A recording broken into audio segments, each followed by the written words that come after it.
The Grains Research and Development Corporation is reminding farmers they risk low germination rates in the coming season if they do not follow best practice when storing seed on farm after the recent wet harvest. Prominent South Australian grain grower Trevor Day says such costly mistakes can be avoided through the use of aeration to protect grain quality. Mr Day, who farms at Macaw Peak, Riverton, says the problems of degradation, infestation and low germination rates can be kept at bay if grain is kept cool and dry, a practice being promoted by the GRDC. Well, we put aeration in at the time because my experience over the years with the feed grain was the best way to keep the feed grain fresh and clean and, or not so much clean, fresh and weevil free, was to cool it. We have farmer saved seed, most of our seed's farmer saved.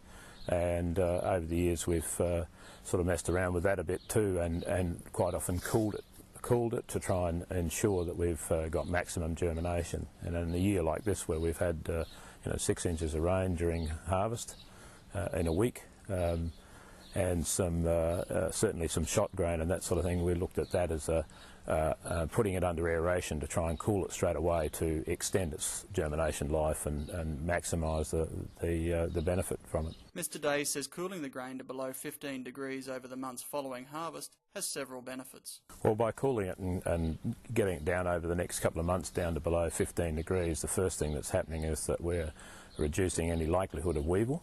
But the second thing is that heat and moisture create a certain chemical reaction within the grain, part of the germination process. And because it's already been a bit pre-germinated with the rains during harvest, it seems very important to get that temperature down. For storing grain as a whole, whether it's a wet harvest or not, is just to get it cool as quickly as possible.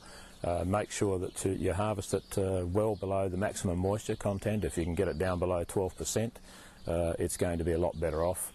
And as I say, if you can reduce that temperature as quickly as possible, then you've got a chance of keeping a high germination.